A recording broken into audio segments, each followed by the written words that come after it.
It's my first time on Yeah, this. they don't do slideshows. I'll tell you what you can do, Doug, is you could take some of your photos and swap them out for your profile picture, and and if people pull to refresh, we could your profile picture could be a little slideshow of your photos received. I don't think I'm going to risk that tonight. It's too late here. No, you don't want to do that. Just want to say hi, John and Diane. Hey, Doug. How you doing? Hi, Doug. How are you? I'm sorry I missed you earlier. I couldn't figure it out. Yeah.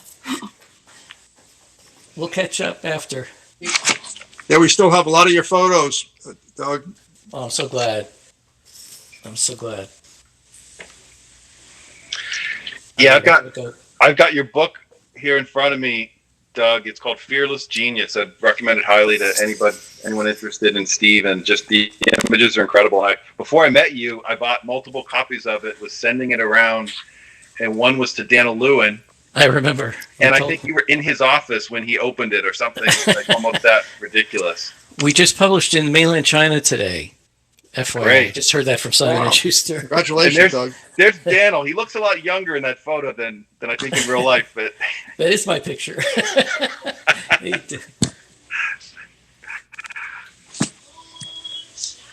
Fantastic. How many people are in the room now? It's hard to see from here. Multitudes. Hey, it's Mike Slade. I'm here. I'm just driving back to my house, so I'll keep it on mute for the next minute. Mike, welcome. Yeah, thanks. Mike was our first really good get. I was so impressed that he engaged and joined, and I did some research of the time he spent at Next and then Apple and Microsoft is just incredible. I can't wait to let him share some of his stories.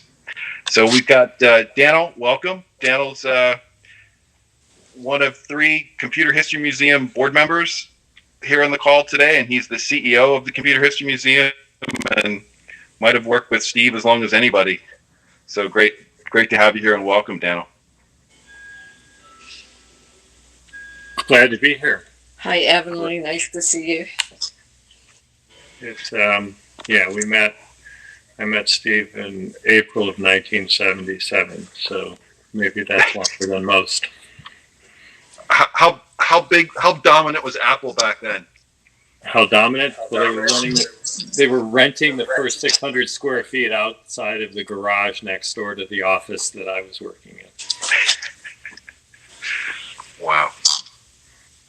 Well, I think we're getting to the top of the hour, so I'm gonna kick it off if everybody's ready to go. And really, I'd ask speakers to put themselves on mute if you would until we call on you. That would be appreciated. And I want to thank my co-hosts Stephen Levy and Esther Dyson, who are legends in the tech world. And once they were attached to this crazy idea, everybody basically said yes, and or virtually everybody did. And we're here to share some Steve Jobs stories.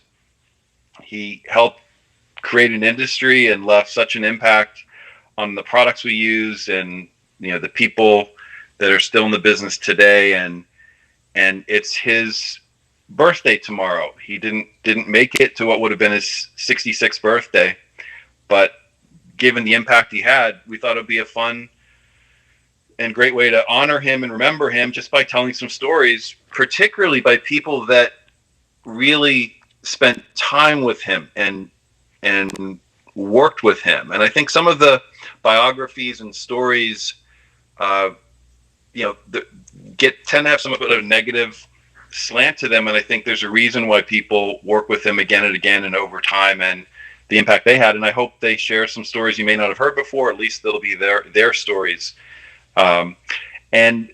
We've got about anywhere between 14 and as many as 20 speakers that we've prearranged and lined up in advance. And we're going to go through it in kind of a chronological order, following the early days at Apple, into the first Mac launch, into the years at Next, and then kind of coming back through Pixar and the return to Apple. And we've got our speakers slotted in those various groups, and we're going to call on them to share some thoughts. And given that, we have this room for 1 hour, we might go a little bit longer if there's demand, but we really don't. We really only have a couple minutes per story. So if I could ask everybody, just try and keep it short and concise, that would get the most people to be able to hear the most stories. And if there's demand, we'll come back and do it again with another group. But let's try and keep it moving today. And tonight's show is being recorded, so just be aware of that. And with that, I'd like to kick it off. And I'd like to turn it over to Esther Dyson, who might tell a story of how she first met, and then she's going to introduce our first two speakers, Regis McKenna and John Scully. But Esther, I'd like to turn it over to you. Okay, so hi, Regis. It turns out Regis. Hi, Esther. So nice to see you. Do you remember back in it was 1988 or something, when 78. 70. Or maybe something. Anyway, long before anybody here was born, Yeah. Ben Rosen was having his conference that I later bought at the Playboy Resort, Lake Geneva, on what was it? The Lake Geneva Resort, something like that. Yeah. Playboy. Yeah. And you invited me and Steve to have drinks. Remember that? Yep. And who served us Diet Cokes? Oh, God. Playboy Bunny. I guess I should have remembered that. I'm getting too old. Yeah, anyway, so that's how I met Regis. And later on, I think we're going to hear Regis now talk a little bit. And then I'm going to introduce John Scully with another little clever story. So go ahead, Regis. Okay. There's so many stories. I've been writing down notes for the last 3 days, and now I try to rewrite them, and it just gets too long. So I'm just going to, I think Chris had asked me about how did we get started. And that came from a reference from Intel. Steve was very knowledgeable about the electronics industry in the Valley at the time. I mean, he would pick up the phone and call people, at HP or wherever. And, he had no inhibitions about, learning something from other people. And, he called Intel and to ask them who was doing their work. And we were hired by Bob Noyce in 1971 and had been working for Intel for, this was probably when Steve came in about 1976. So we had been working with Intel, and their big task, of course, was to try to figure out how to make the microprocessor successful. And because I had been with an MOS firm before that, a chip firm, I was in marketing, and then I was the third marketing guy at National. And so Bob Noyce and the people who I worked for at both those companies worked for Noyce. So Noyce was a great reference for me. When we met, it wasn't exactly the greatest of experiences for them. Steve came in. Wozniak had an article that he wanted published in Byte magazine. It was the article was on the Apple II, which was not completed designed yet. And I looked over the article and so forth, and I basically made somewhat of the comment that, this article is not going to do it for you. You're going to have to put something together that's much more, long range and consistent and really a real marketing effort. And Wozniak, I said, I want to look at the article. And I looked at it, and it was engineer to engineer talk. And I had some experience in actually the hobby computer business, and I'll tell you about that in a second. But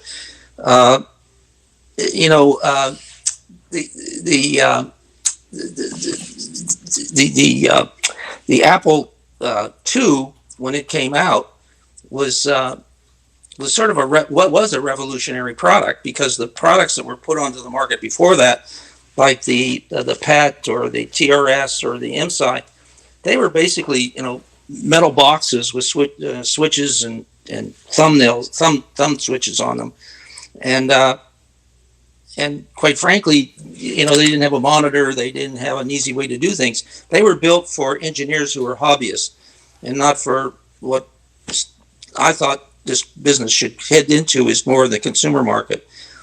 And so I read Steve's article, and I told him that I thought it didn't fit. It didn't really help them very much just by talking to other people like themselves, because they'd probably be very aware of the PC, just because of their activities. And Wozniak got pissed and basically said, no, I'm not going to let any marketing guy rewrite my stuff. And I basically said, hey, well, then there's nothing I can do for you, and showed them the door. So they left. And Steve called me back the next day. We went and met privately. We had a long couple of hours, 3 hours conversation. And it turned out that we got along really, really well. It wasn't that Steve and I didn't get along well. In fact, I knew Steve and I knew his mother and father quite well. They were neighbors. And so we got along, but it was just that Steve had this idea. And so whenever they left and Steve came back, then things started to change drastically, and we started planning long term. I put together a marketing plan, which some of you know I've kept notebooks since 1970. Hey, Regis, I just wanted to ask, is it true that how many pages of notes did you take when you first sat down? With Steve? Yeah. Oh God. Well, see, I have notebooks going back to 1970 on all my clients. So it was sort of a running dialogue. I probably have to go back and count it, but I had something like 150 to 200 notebooks. And they are scanned now, and they're at Stanford Library. Steve and I just started meeting. Well, I didn't have to actually ask him. He would stop at my house. He came over on his Harley, and then we chatted about what we were going to do and where it was going to go. I think one of the big advantages was when Mike Markla came in. Mike basically wanted to put up a fairly sizable marketing budget, and I was kind of afraid of that, because this was a startup, and we know what happens to startups who spend a lot of money. And I also worked for Don Valentine, so I knew at one point in my life, so I knew the discipline of trying to maintain your budgets. But Mike was insistent, and I think that almost doubled everything that we did in a shorter period of time. And I think that really launched the Apple II into a really successful marketplace. So much so, by the way, and Steve sort of took ownership of that. He was the one who really went out and evangelized the Apple II. In Time Magazine, they did an article on Apple and Steve in about 1985, and in it they said Steve Jobs may well have been single-handedly the person who started the whole personal computer industry. That's fantastic. Hey, Regis, yeah. I really appreciate the stories, and we just are just short on time to get into all of them, or even a couple of them. But I'll tell everybody that we've captured your oral history at the Computer History Museum and have everything there, which is fantastic. But maybe this would be a good time to transition. You talked about the Apple II, and maybe for Esther to introduce our next speaker. Okay, whatever you want to do. Thank you, Regis, very much. Okay, well, actually, why don't I introduce John? I have a few more stories for later on, but John, you may not remember this. It's a fond story. You had just, taken over, and you invited a bunch of reporters and analysts to come have lunch with you in some conference room. And it was a typical Apple conference room with tofu and bean sprouts and various things arranged in this lovely buffet. And we talked for a while, and then it was time for lunch. And you reached into your briefcase and pulled out a big PB&J. And I'll always remember that. It was sort of like from Diet Cokes with Regis to PB&J and Pepsi with John.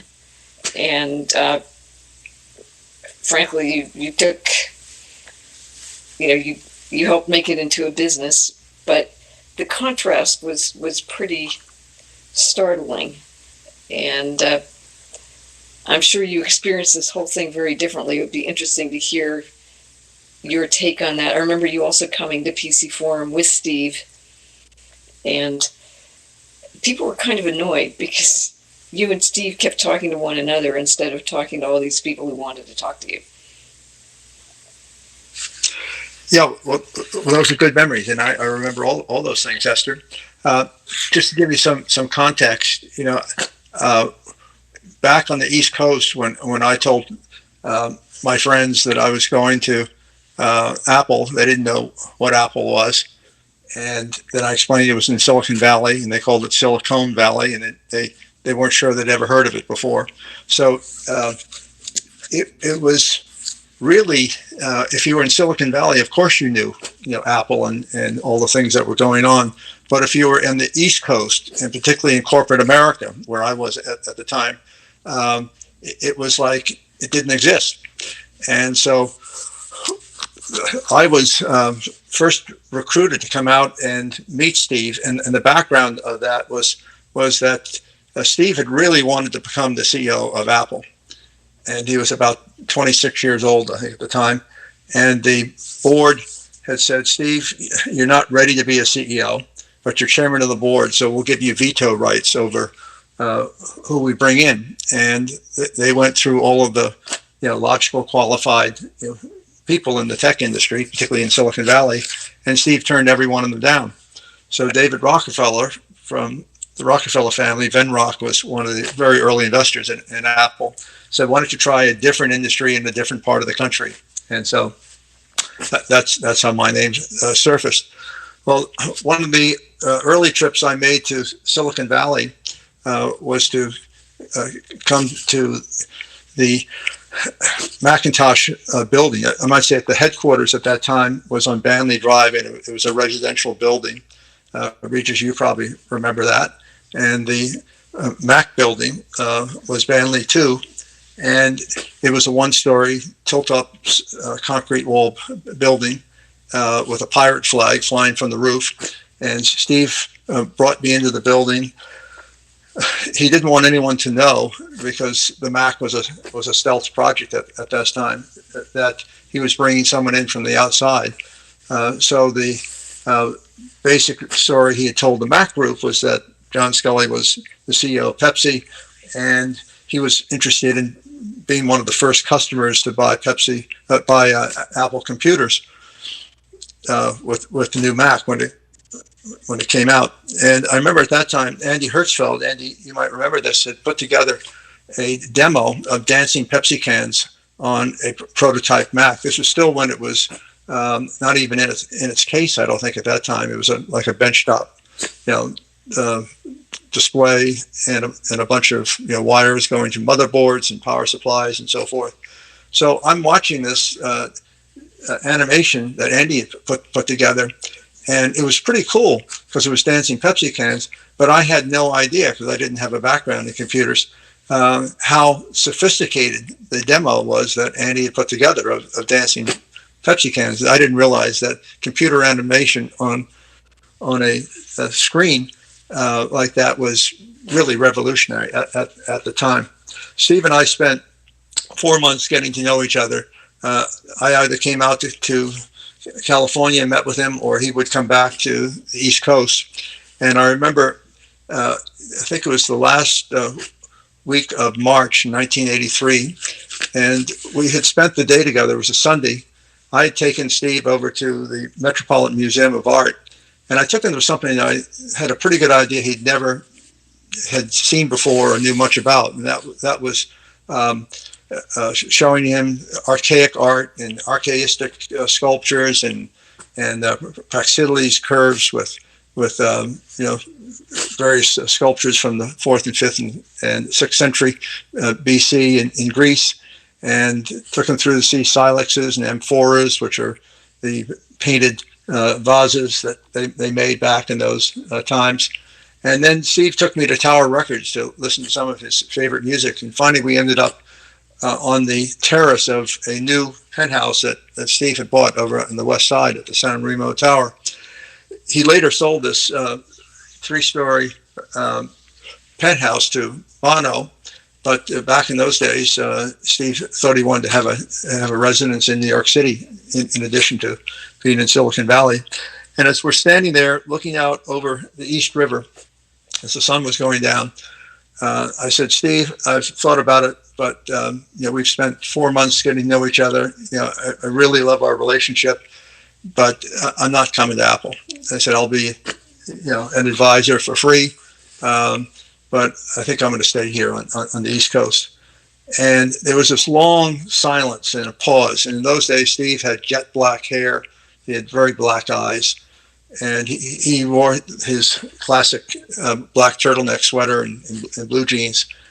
And he gets about 18 inches from my face, and he stares at me for a few seconds. And then he says, do you want to sell sugared water for the rest of your life, or do you want to come with me and change the world?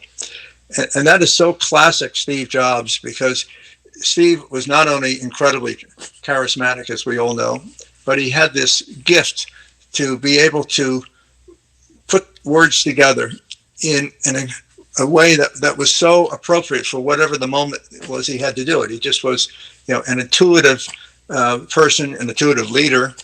And he was just one of those people he was as much into the arts and the humanities as he was into technology, as all of us who worked with him know. He wasn't actually trained as an engineer, but he had a great sense of design. And he had a great sense of that he was going to build computers that were going to change the world, because they were going to be for non-technical people to do creative things. And throughout all the time that I worked with Steve, it was always that tension between the most advanced technology that he could bring to solve a problem for non-technical people to have this amazing, as he called it, insanely great tools, the first Mac. But it was also always about the humanity and the creative things that these non-technical people would do. John, thank you so much. That's an incredible story, and I'll also share that we either have or will soon be collecting your oral history for the Computer History Museum, and we did a Zoom last summer that at some point we'll share. So I really appreciate you being here, and look forward to letting everybody get to enjoy those as well. I want to turn things over next to Stephen Levy, but I also heard a rumor that Woz is in the room, and if that's true, I would love to invite Steve Wozniak to raise your hand. I'm going to open up the hand raising ability, and if you're there and want to come up on stage, would love to have you. If not, and you're here, enjoy the stories, but would love to hear yours as well, Woz. That would be great. Let me turn it over to Stephen right now, please. Okay, thanks, Chris. Keep an eye out for Woz if he's there. So I met Steve. I remember, the exact month. I probably can find the date. In late 1983. The preface was have been starting to write about technology for the last year or so, and I was contributing at a Rolling Stone, and I told my editors, there's something happening out here, and the Apple computer, this company is going to do this new computer, and it really actually would interest our audience. I really pushed to talk them into doing this story, and they finally gave me the assignment, and I thought, this is going to be fantastic. Apple's going to be so excited. And I approached Andy Cunningham and thought that, this is going to be a cinch. And Andy, I don't know if you remember this, but you didn't like jump up for joy or anything.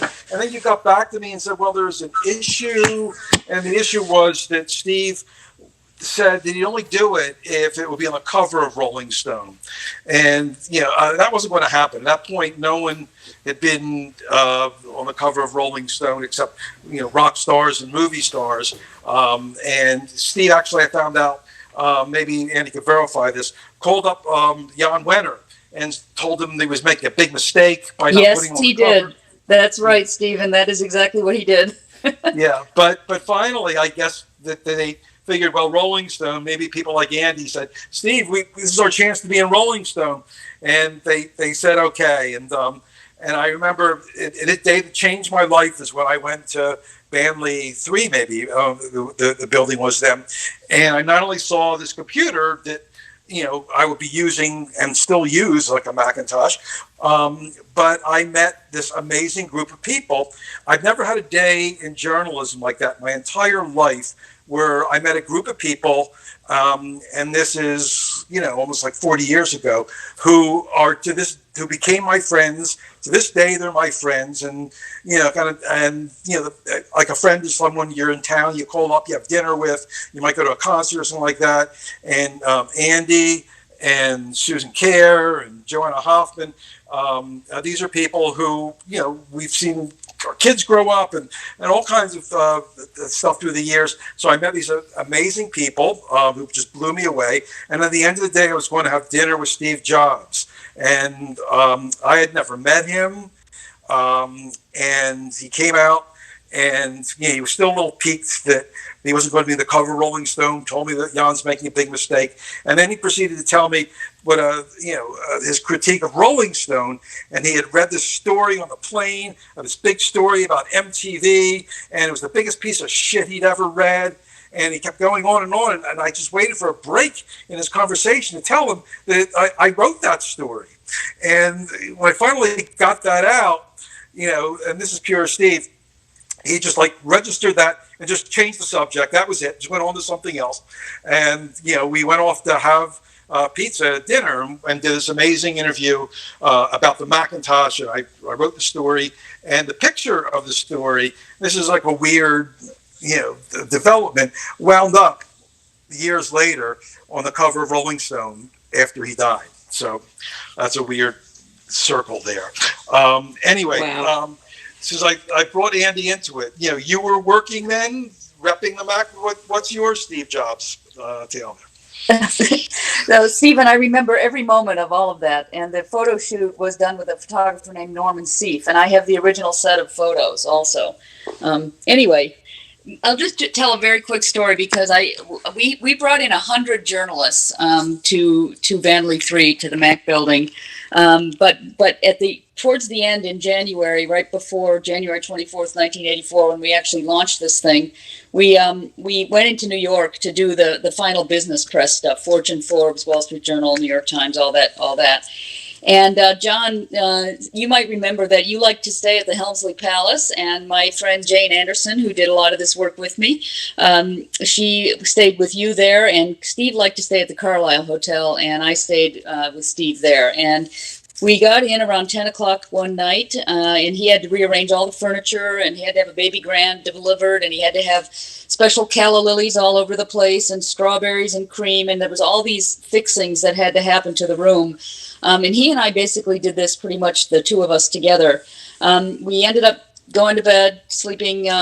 Next morning we wake up, and we're starting to see the business press. So Fortune comes in, and Steve hated having his picture taken, absolutely couldn't stand it. And he could sometimes become a big baby when that was going on. And for some reason, I brought with me one of those old cassette tape recorders with the tape Thriller on it from Michael Jackson. I knew he loved Michael Jackson. And so I just sort of put it on softly in the background, and the Billie Jean song came on, and he became like a happy child when that song was on, and he would comply with the editors or the journalists' requests. He would pose for the pictures, and then the song would end, and he would become agitated and ornery again, and mean and nasty, and refused to do whatever the photographer asked him to do. So I'd rewind, and then put it back on, and then he'd be calm and peaceful and a lovely person. And then the same thing happened again. It happened like 3 times over the course of doing those photos. So if anybody looks at those photos that were taken for the Mac launch, they're all over the place. They're in a lot of the publications from back then. You'll see snarls on Steve's face in many of them, and a couple of them he's smiling, and that was when Billie Jean was playing. So, anyway, that's my Steve Jobs story for tonight. Well, thank you, Andy. And now we've got a bunch of some of the Mac people who I met that day, Andy Hertzfeld and Bill Atkinson, these 2 people who just blew me away. With their enthusiasm and excitement, and they started, just showing me this and that and the other thing. Andy, let me pull you in first, and probably no one's got like more and more fascinating stories than you. I know you put a lot of them in a great book, and about Mac folklore. And but why don't you share something with us now? Yeah, I want to tell a story that's not in my book about the very first time I went to a restaurant with Steve. Was working on the Mac project probably for about a week. It was really the first time I socialized with Steve. He used to come in toward the end of the day. Most of the time he'd spend outside the Mac building, on corporate stuff. But around 6 p.m. or so, he used to come by. He invited me and Burl Smith, the hardware designer, out to dinner. And we walked just about a 5-minute walk to Florentine's, a sort of mid-level Italian restaurant. I ordered veal parmesan and was shocked when he went into a tirade about how it would be killing me, and don't I know that mucus is bad for me. And he started quoting scientific evidence that meat is murder. Something about the shape of the esophagus. Then he went on talking about fasting. He was real enthusiastic about fasts and explained how fasting isn't just stopping food. There were dozens of different ways to fast, but what I remember him saying more than anything else was, if you don't know the right way to break a fast, it could be dangerous. You could eat a pea and your stomach would explode. Anyway, the meal progressed, and it finally came time to pay for the meal. We didn't really know each other all that well then, but I did know that Apple had just gone public a month before, and Steve was worth something like $300 million. And so we kind of eyed each other when it came time to pay, and Steve spoke up and said, "I don't have a wallet." And so I said, "Well, I just have a credit card." And Steve said, "Use it." And that's my story. The first time I went to lunch with Steve, dinner actually. I could tell more, but I know time's. That's probably a good investment to buy that meal, Andy. Yeah. Yeah. No. We might circle back, but Bill, I know you worked. You actually were at the Xerox Park, famous Xerox Park excursion. But let me leave it to you. What stories you want to tell with Steve? I know we're short on time, so I'll just tell one story, and that's about how Steve recruited me. I was up in University of Washington, Seattle, studying neuroscience, and I got a call from my friend Jeff Raskin that I knew from undergraduate college, and he said, "Oh, this really cool thing is starting up here. You got to come and be part of it." And I said, "No, I'm busy with my work, my studies." But he didn't take no for an answer and sent me round trip airfare. So I figured, what the heck? I came down. Well, I don't know what Jeff said to Steve, but Steve took me around and spent his entire day introducing me to all 30 people at Apple. This was April 1978. And each person seemed to be having fun. They were working. There seemed like they had a good attitude. They thought they were doing something good in the world. But at the end of the day, I said, I really have to finish my studies. If I don't get the PhD, I won't get to do research on consciousness and brains. And then Steve said, he took me aside and he said, "Well, any hot new technology you read about is actually 2 years old. there's a lag time between when something's invented and when it's available to the public. If you want to make a difference in the world, you have to be ahead of that lag time. Come to Apple, where you can invent the future and change millions of people's lives. That kind of made a dent on me. But then he closed the deal he gave me a visual, and he used his hands to gesture, and he said, think how fun it is to surf on the front edge of a wave. And he's sort of making a surfing movement with his hand. And then he said, and how not fun to dog paddle on the tail end of the same wave. That visual image just kind of stuck in my mind. And less than 2 weeks later, I had moved from Seattle. I quit my neuroscience program. I'd moved from Seattle, and I was working at Apple Computer. And that's an example of how persuasive Steve can be. And I'm so glad that he was, because I had an amazing and wonderful time at Apple. And I'm still interested in consciousness, but I don't at all regret the 12 years I spent at Apple. Well, yeah, and I've been a little remiss for those, because I assume everyone would know who Bill and Andy are, but Bill was the integral engineer, did a lot of the work for Lisa, and then did famous lean back paint. Later, HyperCard was his invention, which was really the precursor of the World Wide Web. Andy was one of the key people in the Mac OS, and a lot of people consider him the spirit of Apple, and to carry it through, and to carry Woz's torch into the Macintosh and beyond. So these are really just like iconic, let's say, people in Apple's history, and particularly in that of the Mac. I want to bring in Daniel Lewin, another person on the Mac team. Daniel, earlier you were talking about you met Steve super early. Yeah.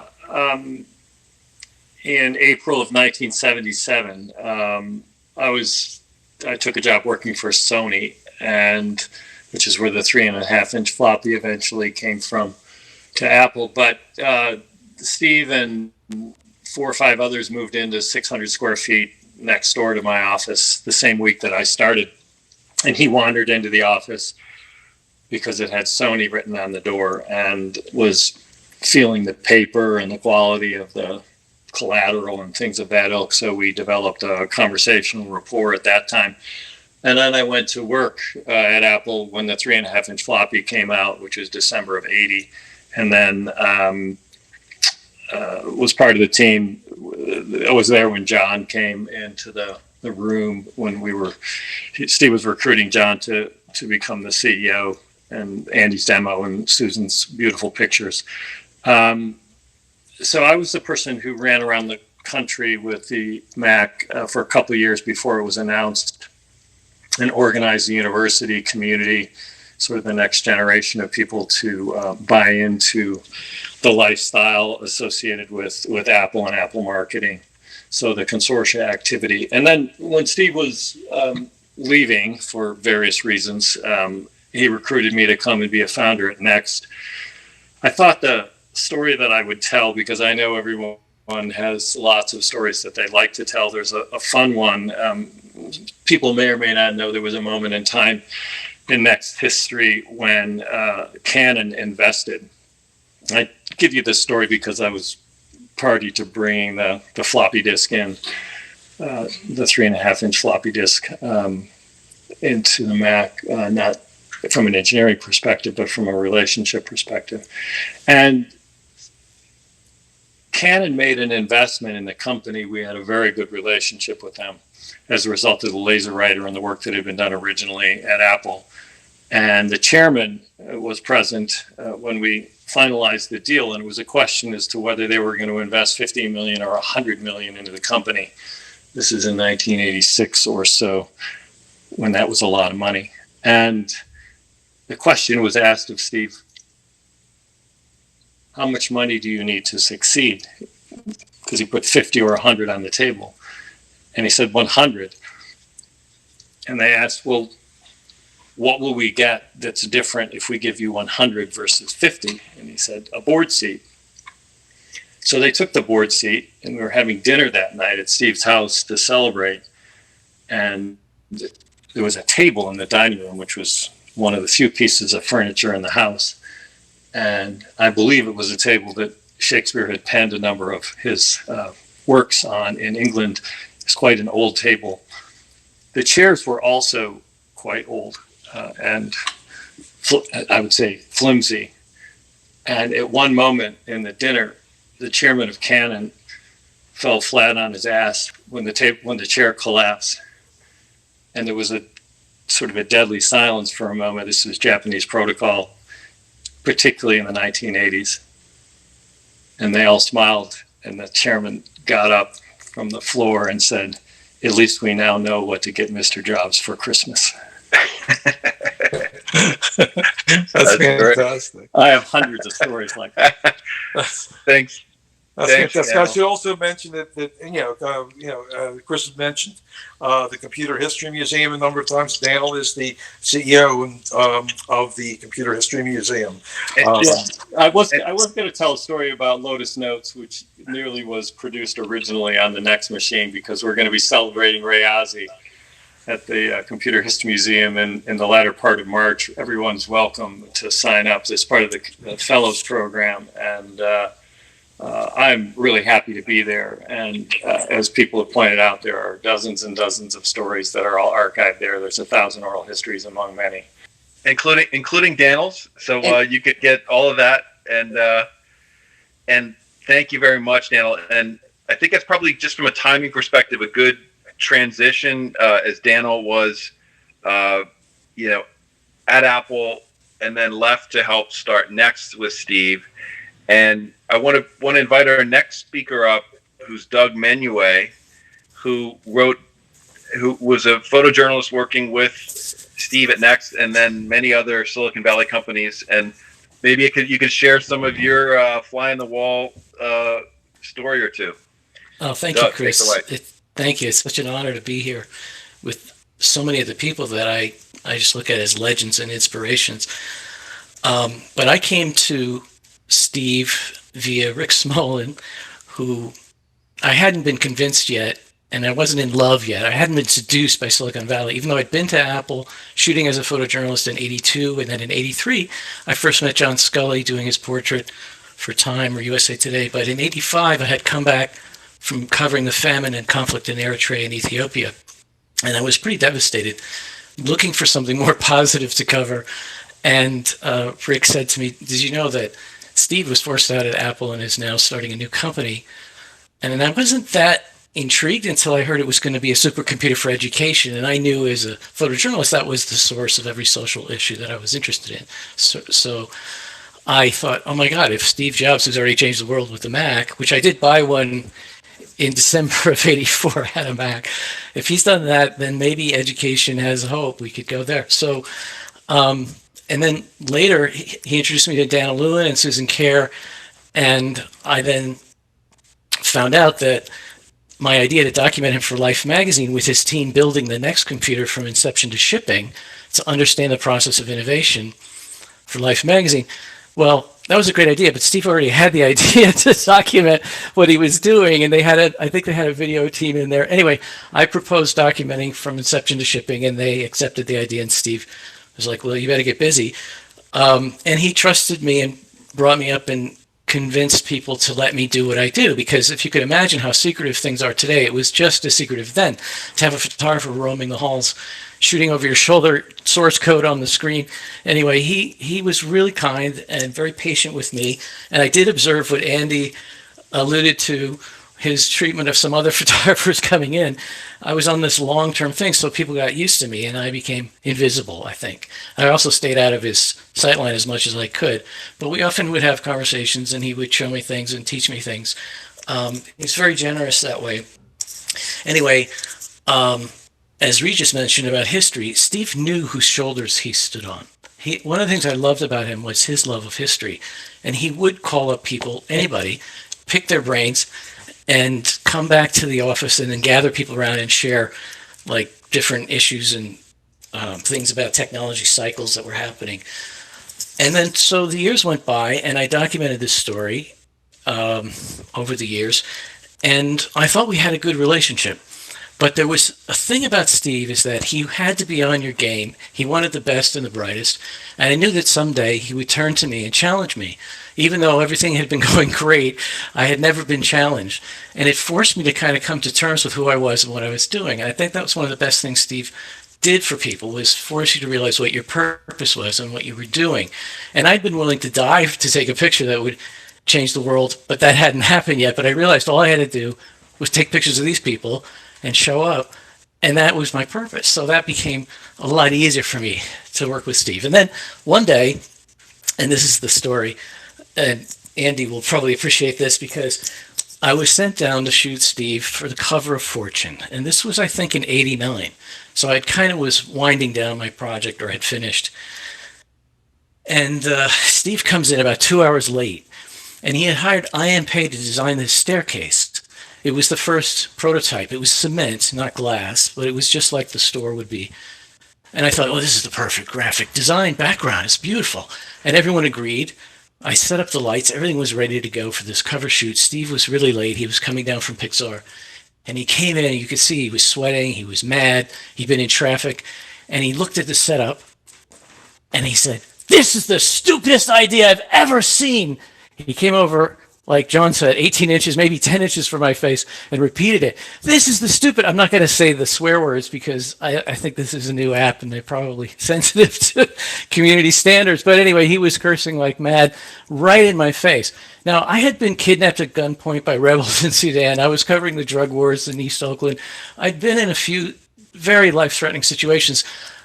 This was the most terrifying thing that ever happened to me. I felt like I was 10 years old. But I had learned from watching Steve with his engineers over the years, the key to Steve was trust. He had to know that you were willing to die for your ideas, whatever you were suggesting, or he wouldn't believe in it. If you didn't like it, you really had to stand up for your idea and go all the way to the mat with him. So I took a deep breath and I just said, "No, Steve, it's a good idea." "This is stupid." "No, Steve, I think it's great." "No, this is horrible. I hate this idea." "But Steve, I've already shot 6 covers of Fortune. Trust me." And he gets so mad, he stops talking and he walks away from me. And then he swings around, he points right in my face and he says, "You just want to sell magazines." I knew I had him, because I said, "Well, and you just want to sell computers, right?" And he threw his head back and he burst out laughing and he said, "Where do you want me?" And it was the best-selling cover of Fortune that year. And that's my story. Thank you, Doug. That's a great story, well told, and I highly recommend the book "Fearless Genius." You'll love it. Thank you.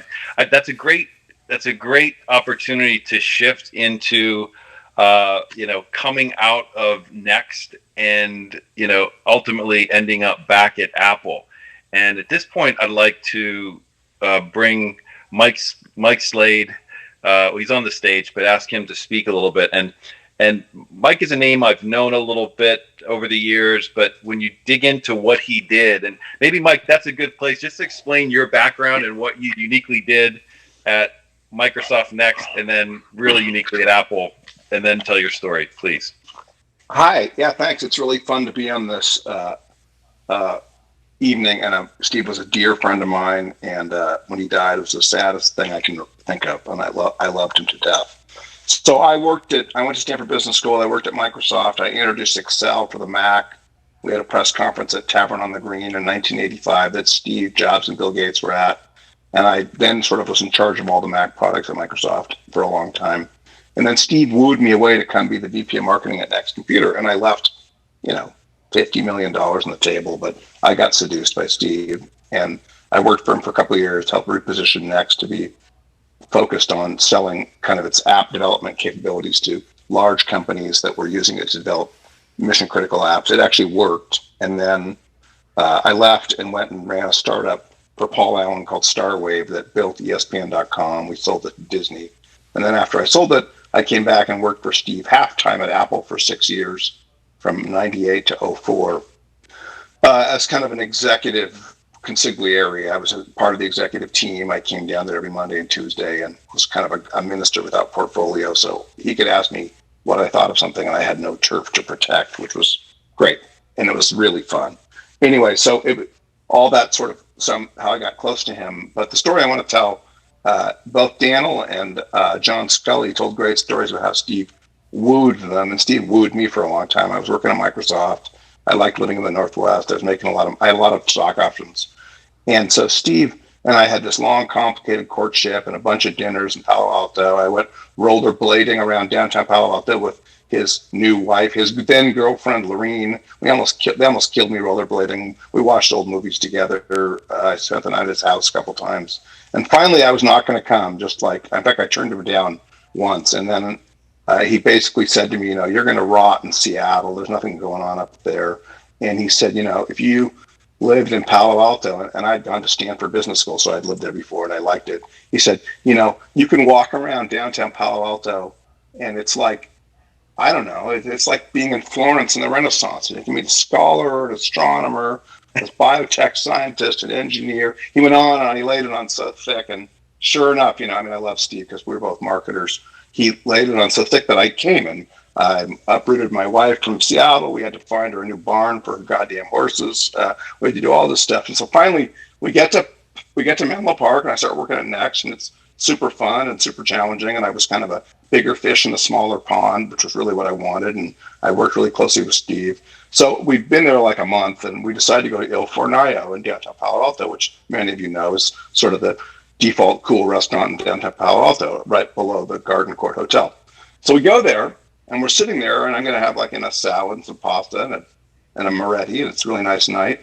And I looked at the menu, and I look at the back of the menu. And now, granted, Il Fornaio is a great restaurant, but it is a chain restaurant, okay? There's more than one.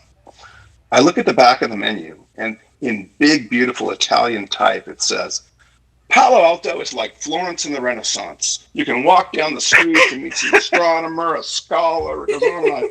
And the guy, okay, we're talking about Steve Jobs, who created the world's most valuable company, one of the coolest people I've ever had the privilege of hanging out with. He just cribbed it shamelessly. He just totally stole it from a menu, okay? And I look at my wife, and I just kind of go, I don't believe it. We got snookered. But he also stole the chef from Il Fornaio too. No, I know. They put the big pizza oven in it at Infinite Loop, and it was great. But the funny part is that one of the things that I loved about Steve was that the end justified the means, right? It was like whatever it takes to get stuff done. Don't forget that all entrepreneurs are very opportunistic and very creative, and whatever works. It doesn't really matter. And so I have 1,000 stories to tell, but this is the one that, in its own way, it kind of endeared him to me the most, because I was like, oh, even though he's a genius and even though he's the coolest person I've ever met, he's still a bullshitter just like me. Well, I want to tee up actually, Mike, maybe one more story. First, I want to tell as a story. After I went to Newsweek, not long after I started working there, Steve returned to Apple and sort of glommed on me as one of the go-to places to show new product and talk. And so I spent a lot of time visiting him and going to Infinite Loop. And at one time I had an idea to do the iPod as a cover for Newsweek, as a cultural item. A few years after it came out, it sort of broke through in the culture.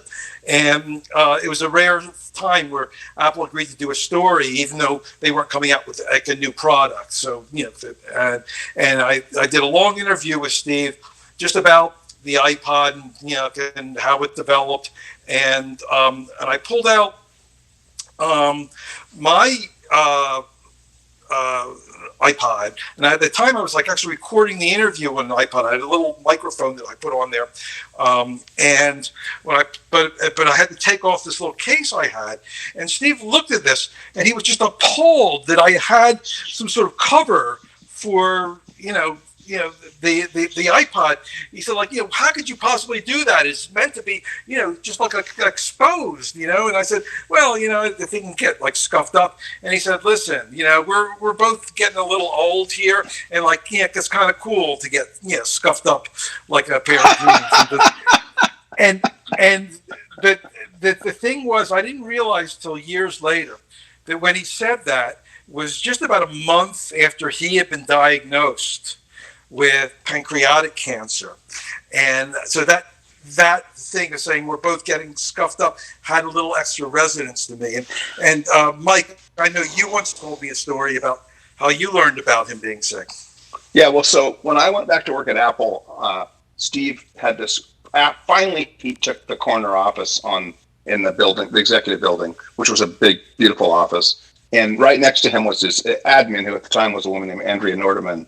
And then next to her was this little window office that was me. And so even though I was only there 2 days a week, that was my office. And so I was like, 6 feet from Steve. And, I'd walk by each other going to the bathroom. We got lunch together. We basically spent 2 days together every week. So I actually have 2 stories. He only came into my office twice because his office was so cool. So I'll tell both stories and then I'll let us get on. The first story, he comes to my office one time and he goes, Mike, I need your advice. And I'm like, okay, big strategy. Okay, this is exciting. So I'm getting the big bucks for it. And he goes, I'm having a big argument with Lorene. And I go, uh-oh. I go, about what? And he goes, well, it's about cheese. And I'm like, cheese? And he goes, yeah, I don't think my kids should eat cheese. Remember, they had little kids at the time. This is like 2002 or something. And I go, well, why not? And he goes, because cheese is bad, milk, dairy, and it goes on and on and on. And he goes, but Lorene thinks they should have cheese as a source of protein, even though she's a vegetarian. And I just look at him and I go, I don't think winning this argument is good. I think you want to lose this argument. Why would you want to win this argument? So then about a year later, he comes in my office on a Monday and he shuts the door and he starts crying and he says, I've got pancreatic cancer. I'm going to die in a few months. And I'm freaking out. And I just looked at him and I started crying and we hugged and we were both just completely freaked out. And he's like, don't tell anyone. And then the next day, Tuesday, because I was always there Monday and Tuesdays, he comes back in my office and he says, I don't have pancreatic cancer. I have an islet cell tumor. It's rare but treatable. And both of us were just kind of looking at each other like, I can't believe we had this interaction 2 days in a row. Like, this is the strangest thing of all. And I just have never, I think, ever experienced a range of emotions like that in a 2 day period. So both were emotional. And then, of course, as we all know, he probably should have treated it differently than he did. It's super tragic what happened. But that happened. And he called the whole executive team together and told them what happened, which was also rather moving. One of the things you were talking about the iPod is that the iPod was announced a month after 9/11. So, I was at Apple the day at 9/11. No one knew what was going to happen. Steve said, I'm not going to even be in business. He looked at me and he goes, there's going to be a war. That's what he said. He goes, there's going to be a war. And then a month later, we had the iPod announcement just in this little theater at Apple. I bet you, Stephen, you were there. There were probably 100 people there, maybe 200 people tops. Like, wasn't it very big deal? Actually, because I was at Newsweek, we were 9/11. I didn't go out to that. Steve. You didn't go. Yeah, so it wasn't well attended. Yeah, but Steve, Steve called me. They delivered the thing to me. Steve, weren't you the first one to show the Apple iPod to Bill Gates? That's right. And what did he say? That night they were releasing. Sinofsky would know this. He's in the audience, I think. Oh, that's right. They were releasing the new version of new OS for Windows.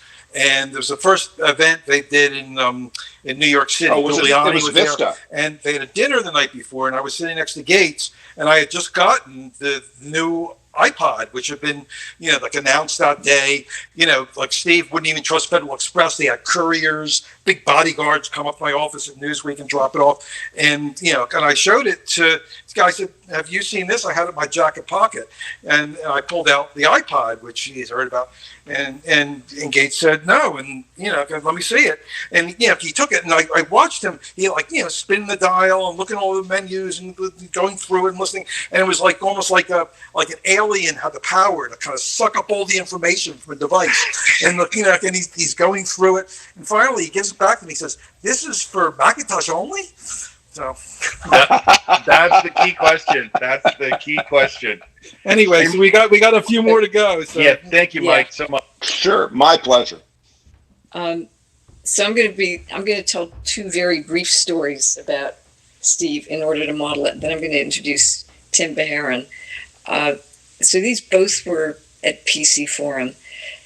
The first one, speaking of death, whatever, he was supposed to be on a panel that, because he was on the panel, Paul Moritz had refused to sit on that same panel. And then the day before the panel, I get this message, I need to call Steve back. And of course, this was still in the day of payphones. So I call Steve back, and he tells me his dad is dying. He's really, really sorry, but he can't make it. And, you know, will I possibly forgive him, and so forth and so on. And I say, look, Steve, it's your dad. Of course I'll forgive you. And he said, yes, but Esther, I'll make it up to you. Next year I'll come and I'll speak twice. And that was vintage Steve Jobs. The other was, he had come and he had spoken at PC Forum, and as you can tell, he was an amazing person, but he was a tough competitor. You know, the Bill Gates, Steve, whatever. There were a lot of people there who kind of grudgingly admired him, but they were competing with him, and, you know, it wasn't always friendly. But he had to leave in order to be on Larry King Live. And sort of the cream of the industry gathered, I think it was Ben Rosen's room or my room or something like that, to watch him on TV. And suddenly the vibe changed because of all the people in the industry. He was the only one you'd want to put on with Larry King Live to explain computers to the great American public. He was our spokesman. He was explaining us to all these people who still thought we were, you know, like what John Scully said, nobody out on the East Coast even knew who Apple was. And he was indeed the voice and the image of the industry, and a huge loss.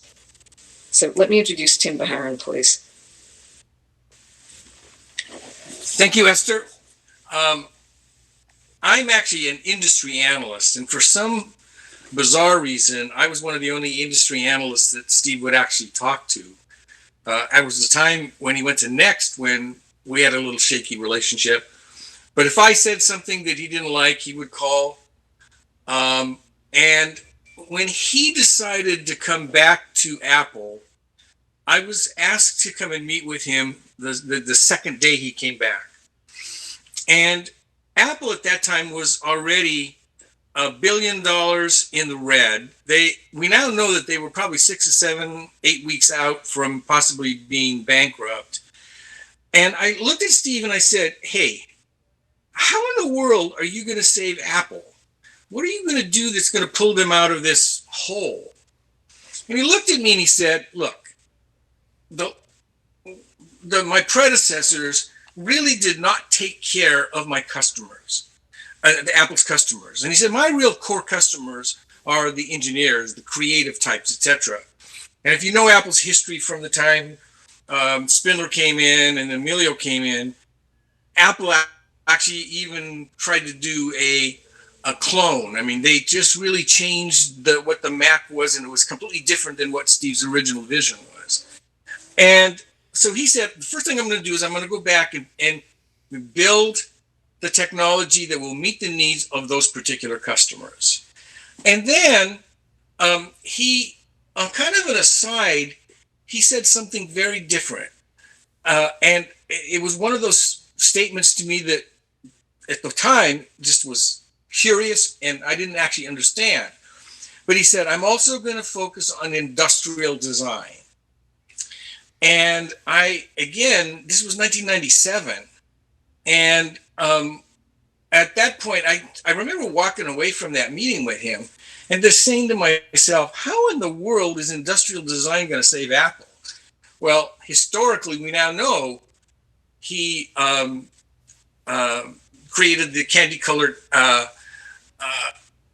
iMacs, and that helped actually pull Apple out of the red and to get them going, because he sold millions of those. Not long after that, he brought the iPod, which of course was an ideal device that had all kind of industrial design to it. And then in 2007, he brought the iPhone, which was an industrial design marvel. And so over the years, I thought back to that particular meeting many times because it really represented the way Steve was so visionary. I always knew he had a good gut feel, but boy, when he told me that he was going to focus on industrial design, I have to admit, I walked out of there scratching my head. He sure did. Tim, thank you so much for sharing, and great to have you on Clubhouse and in this room. We're at the 10 o'clock mark in the East Coast, but we're going to keep going because there's still some more stories, but we're not going to go on all night. So we'll get several more, but really appreciate having everybody here. And I see so many interesting people in the audience that I want to cold call on people. Like Michael Dell was in the room and I cold called him and he chose not to come up. But I just saw Troy Carter come in. I would love to ask him maybe if he was interested. But what I want to do now is invite Steven Rosenblatt, who I mentioned. He earlier worked for a company called Quattro Wireless that Apple acquired, and he was responsible for helping sell the first Apple ads. And he told me a story that kind of got me thinking about how many other great stories are out there and not really known. So, Steven, I appreciate if you'd share that one, please. Yeah. So maybe I'll set it up. So it's November 2009, financial crisis. Google had just bought a company called AdMob. Mobile ads are, just becoming this thing, that ads on a mobile device. And Apple and Steve is paranoid that the developers, just launched the App Store, is pretty much in its infancy, knew that was the key to selling, iPhones. And Steve was paranoid that Google, which really was at the time the only 800-pound gorilla that was out there, that was monetizing on mobile, he was scared that Google was going to rip all the ads out of iOS and the iPhone, and the developers follow the money, because there's only two ways developers make money: ads and subscription, especially at that time, and still pretty much to this day. So anyway, we're Google buys AdMob. We're the next one at the beauty pageant that they were looking at, and so Steve had met with our team. He was excited about looking at acquiring us. Apple at the time only acquired like 5 companies. I think there was the biggest acquisition back before us was at the time was a semiconductor company. So I'll never forget, he wants to meet me before he makes the official acquisition. I was the head of revenue. I was the head of monetization. I fly out there with our CEO and co-founder, Andy Miller, to Cupertino. And I'm 33 years old and I'm freaking out that I'm about to spend time with Steve Jobs. And this meeting may break our acquisition. I could ruin the acquisition. So we walk in, 1IL, Infinite Loop, get in the elevator, and I'm nervous as can be. And in the elevator is Bruce Sewell, the general counsel, and he goes, "Congratulations." And I said, "Okay, this is really happening. So now I really can screw this up. That's going to be a problem." So we get up, we get into the executive office, in his conference room, and got the whole exec team: Tim Cook, Phil Schiller, Forstall, everyone's sitting there, small talk, we're chatting. And then, about half hour later, Steve walks in and it's just silence. And for about 3 hours, he grills us. And, some of the most insightful questions, the most insightful questions. And the thing that no one's talked about yet, but the thing about Steve that I notice is not only was there no small talk, there were these most awkward moments of silence. So he's asking questions and then just sitting there, kind of hand on his chin, pondering, thinking, and the natural thing is to jump in and talk.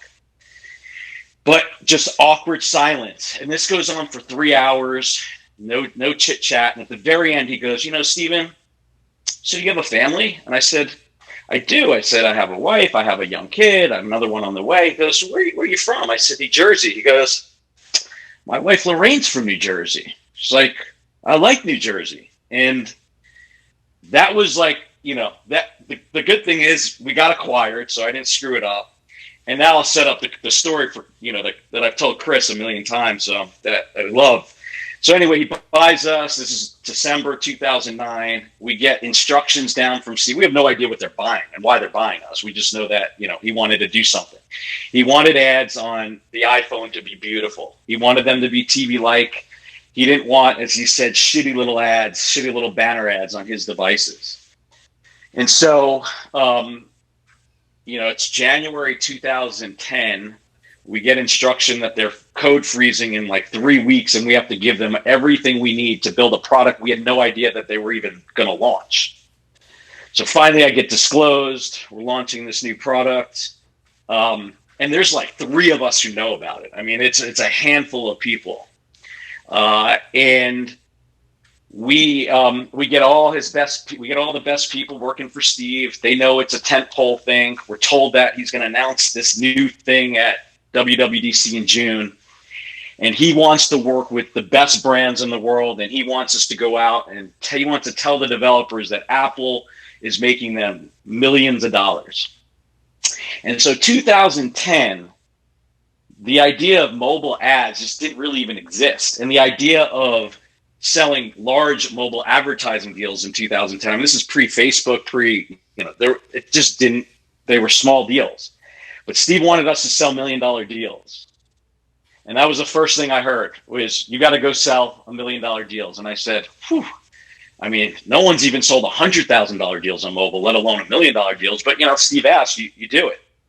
So I remember our first meeting, we're going on roadshow. In fact, Mike Owen, who's in the room, he was with me. And we're running around, we're talking to ad agencies. And the first agency we meet with, they literally laughed us out of the room. I mean, we're with a dev product didn't even exist. iAd, which was what it was called, didn't even exist. And we literally get laughed out of the room like, no one's giving you $1 million. And never forget, we then go, we meet, and we're like, we're not going to waste time with agencies. We're just going directly to the clients. And we go to Citi, and Citi had been a partner with Apple. And they were like, I love this. This is beautiful. I mean, we created the most beautiful ad format that existed at that time on the iPhone. It was a keynote deck. It hadn't even really existed. And needless to say, we got Citi to buy the first iAd. And I remember I came back, I told Andy, he was meeting with Steve weekly. We had to prep for the meeting. And Steve goes to Andy, he goes, I didn't say $1 million deal. We're not doing $1 million deals. We're doing $10 million deals. Tell them we're not taking it. Go back to Citi and tell them they need to spend $10 million or we're not. We're not taking it. So I'm like, oh my God, we just finally got someone who was willing to spend $1 million, and now I got to tell them that that's not good enough. They got to spend 10. So I did that. We did that, and needless to say, not only did we get them to spend 10 million, we got 4 other brands to spend 10 million, and we sold $60 million worth of ads in about 6 weeks. Off of a keynote deck. Stephen, you just weren't aiming high enough. That's the problem. I think you just needed to get inspired. So I'm glad you did. But that was that. Thank you so much for sharing that. I really appreciate it, and it just shows how you can be aim higher, do better. I want to bring up a friend, Bill Reducial, who I think worked on the AOL Warner Music deal with Apple, and maybe also worked at Sun. And many people don't know that at one point Sun almost bought Apple. Bill, maybe you could just tell 1 or 2 short stories, and would love to hear them. If you're there, are you there? You're muted right now. Maybe I lost Bill. Maybe he's away from the... No, he's there, Bill. I see him, but I don't know if he's listening. Yeah, he's got to press his unmute button. Yeah, you got to unmute yourself, Bill. I'm going to tell a story of mine. I've got about 3 Steve Jobs interactions. One of them was recorded on video from the All Things D conference. If you ever wanted to Google that, it's kind of a funny story with our company we invested in called Flurry. But another story that started at the first All Things D that I ever attended, and that's Kara Swisher and Walt Mossberg's original thing with the Wall Street Journal. Bill, we'll have you back in a second. Let me finish my story. I see you there now. But I was at I collect computers. I have them in my museum here at home, and I wanted to get Steve to sign my Apple II. I had already gotten Woz to sign it years earlier, and I took the little plastic cover off, and I had it in my little bag, and I was sitting in the front row when Steve was speaking, and I was watching where the green room was and where he was going to walk off. And as soon as he stopped and the applause happened, I jumped in behind the curtain and was waiting for him as he came down the stairs, and I just shook his hand and I said, Steve, Chris Fralick, a big fan. I've sold your products for years, and I wondered if you'd sign my Apple II. And he looks at me and he goes, oh, I'm sorry. I don't sign things like that. And he looks down at my hands, and I'm holding the lid and my Sharpie, magic marker. And he goes, oh, cool. Woz signed it. And he turned around and walked away. And he left me hanging there with my only Woz signed Apple II lid. But it's a good story, so I have that now. But anyway, Bill, you're now unmuted, and I'd love to hear some of your story. I mean, I did all the due diligence for the acquisition, so I understood what all the issues were at Apple. As was noted earlier, they were in rough financial shape, and it was just the testimony to Steve's brilliance that he knew every single one of the fundamental problems and went right after them and knew how to fix them. And from outside, I could watch it and see it, but we'd had a lot of interaction at Next, because Next was not a great financial success. And we had been in conversation for a long time and finally decided that we would make a bid to buy Next. And I did the due diligence there. And Steve knew we were working on it. So I got invited to breakfast at his house on a Sunday morning. Now, I assure you, there was no other reason in the world for Steve to invite me to breakfast at his home on a Sunday morning. But he was trying everything in his power to get the number up. So I walk into the office at Next, and the receptionist says, Mr. Jobs is waiting for you in the boardroom. So people who were in the Next boardroom will remember that while it was a startup, the boardroom was not a startup. The boardroom was all mahogany furniture and beautiful and elegant, and the lights were off. There was only one light on. It was a spotlight in the ceiling above Steve. So he was lighted at the end of this table, but all the other lights in the room were off. And I walk in and I sit down and I try to do casual conversation to start. And he looks at me and he goes, what's the number? And I go, number? He says, yeah, how much are you willing to pay? I said, 283 million. He said, congratulations, Bill. That's the right number. If I was going to buy Next and I was some, that's what I would pay. I want 400, and walked out of the room. That was the conversation. He wanted 400, and he got it eventually from Gil Amelio, because that's what he promised the guy who fell on his butt off the Chinese chair, off of the dining room table chair, because he promised him that he would get him his money back. And so at 400, Canon was paid off, and that's what he wanted. That's exactly right. And I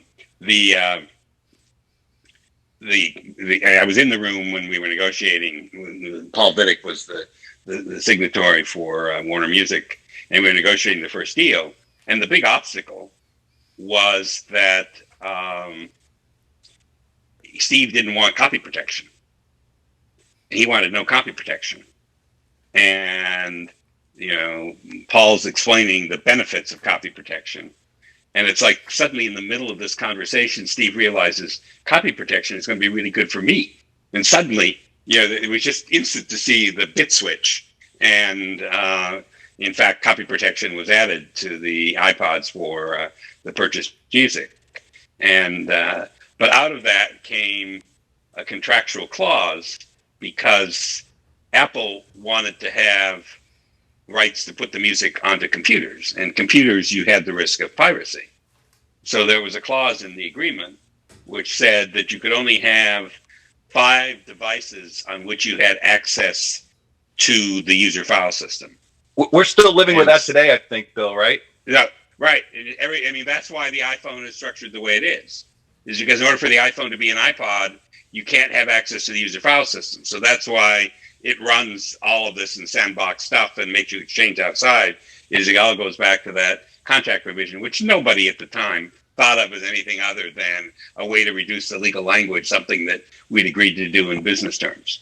So it teaches you that you again, it's a sentence, but it ends up, still driving the architecture of mobile devices today.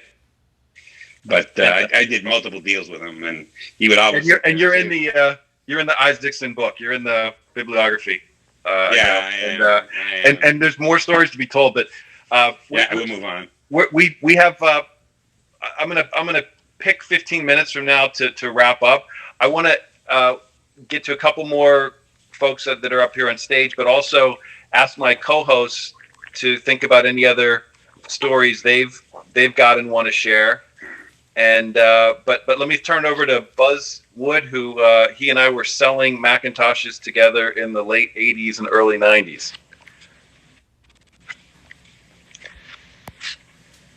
Buzz, you got to unmute if you're going to. Yeah, I know. I was trying to get the right button, man. I had the same problem Bill had. Hey, thanks, Chris, for bringing me on. My one and only encounter with Steve was in around 2002. I was engaged to my wife, who was a senior marketing manager at Apple Education, and lived in Saratoga, right around the way from Infinite Loop. But anyway. Steve was going to address around 750, education sales reps and everything from around the country.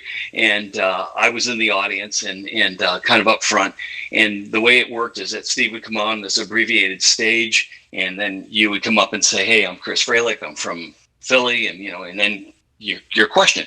And so I had the nerve to get up because I had a question. So Steve showed up late, and the word was around the room he was pissed off. It was like he felt like he got bushwhacked, is what he said, and he got brought to this meeting. So he's not in the best of moods. Anyway, he gets up there, and so he starts taking questions. So I go up and I go, "Hi, I'm Buzz Wood. I'm from Florida." And he turns to his people, because I'm not too many feet from him, and he says, "If this guy's screwing with me, I'm going to fire him right now." And because he still owned Pixar at the time, and Buzz and Woody were the central characters. So here's a guy that rolls up and has got a name, Buzz Wood. What the heck is that? And so he goes, "All right, what's your question?" By that point, I wanted to kind of just crawl back to my seat and melt away or something. But anyhow, I asked my question, and he dismisses me. The next guy comes up and says, "Steve, I'm so glad to be here, and I'm such a fan." He goes, "All right, what's your question?" And the guy goes, "Well, I was wondering if we could run a commercial on for about Apple computers in education." And he goes, "No, we're not going to do that." And so the guy goes, "Oh, okay." And so he starts walking away, and Steve goes, "Wait a minute, come back." And he says, "What did we pay you?" And he looks off stage and he goes, "All right, doesn't matter. I tell you what, I got a deal for you. I can run a 30-second ad. I'll fire you and use that money and run the ad. What do you think of that?" And the guy goes, Well, I don't know." And he goes, "I didn't think you did." He goes, "Go sit down." That was it. It was classic. Classic. Funny.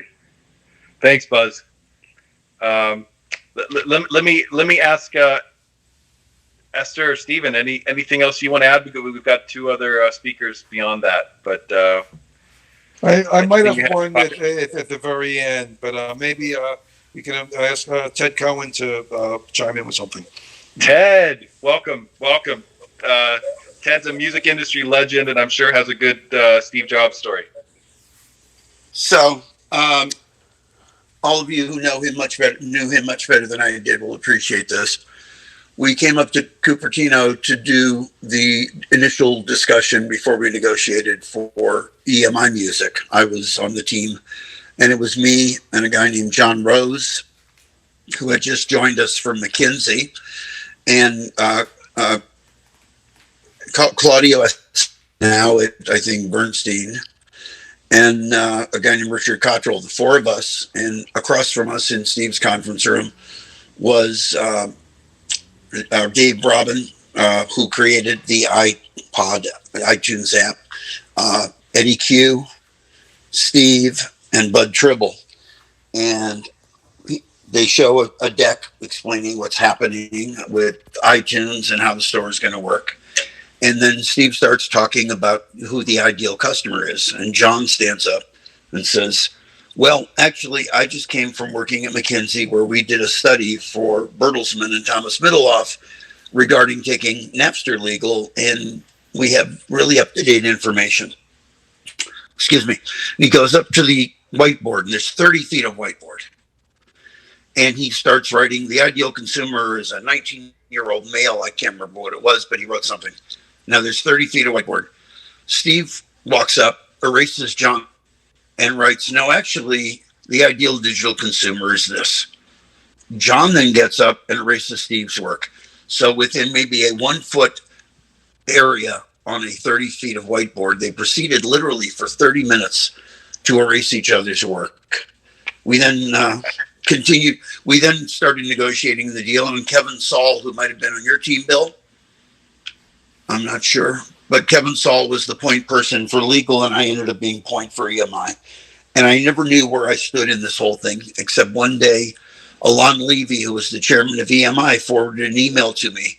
And the email was from Alon to Steve, and it said, how did the deal negotiations go today?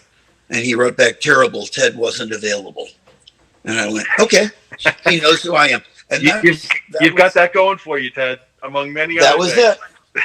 Thanks so much. That's fantastic. Great to have you here.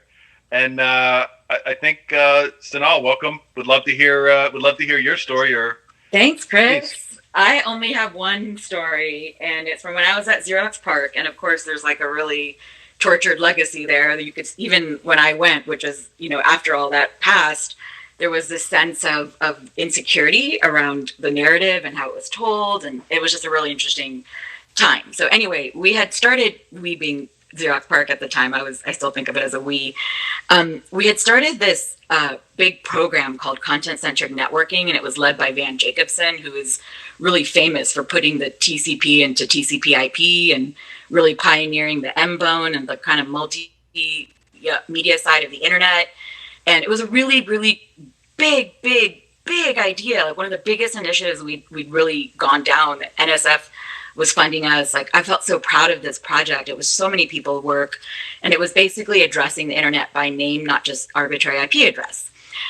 So a bunch of us decided to bring attention to this project to Steve Jobs, and we sent an email, and not at all expecting him to reply. It was literally just let's look up and guess what his email address was. I don't even think anyone even had the latest convention. And we sent an email, not expecting any kind of reply, kind of selling the idea to him to see and hear what he would say, and if he would respond, and if he'd want to be part of a consortium that we were putting together. And within minutes, he replied, and I didn't see the message till the next day though. And he basically said in just one line, sounds like a technology solution looking for a problem. And it, excuse my language, fucking blew my mind, because he saw it in a way that nobody else had. And this is 20 of the best scientists in the world, literally, on the topic, and everybody else. And it just really stuck with me to this day. And in fact, literally 2 days later, when I had the offer to leave PARC to go to Wired, I jumped, because it kind of made me realize, oh my God, what if you're working on the wrong things? And I just think that blows my mind how he saw the essence of that within a second. It was just incredible. Just one line email. That was my story with Steve Jobs. Beautiful. Thank you. Thank you for sharing. And I want to, thank everybody for being here. And it's been incredible. There's now, I think, 3,300 people in the room. So there's clearly a lot more stories that we're not getting to. And I would encourage anyone to shoot us a note on Twitter or email if you know that, or, just to tell us if there's a story you've got, and maybe we'll do another one or do it in a different way, but love any feedback that you have. And I guess, particularly thank people like Regis and John and Andy and Bill, for coming and spending your time. And thanks to Esther and Stephen, but I'll turn it over to you two to bring us home. Yeah, I just want to add two things. They aren't stories really, but I'm old enough to get a COVID vaccine, and I've seen a couple of amazing things in my life, and I just want to mention two of them, both of which involved Steve. One was when he announced the Next. It was in the afternoon. It was in the San Francisco Opera or something, and there's no one else in the industry where you would go on a date to watch them announce their product. But that is what I did. And the second is kudos to Kara Swisher at the All Things D conference. One of Steve's very last public appearances was Kara interviewing him and Bill Gates together. And it was amazing. It was heartrending. It was the entire industry encapsulated. I'm sure it's up there online somewhere. And if you really want to get a feeling for the two of them, it's just a magical thing. And I was so excited to be there personally. I don't know if you were there too, Stephen. Yeah, I was. And actually, I almost ended it before it happened because I had done this interview with Bill Gates for Newsweek about Vista.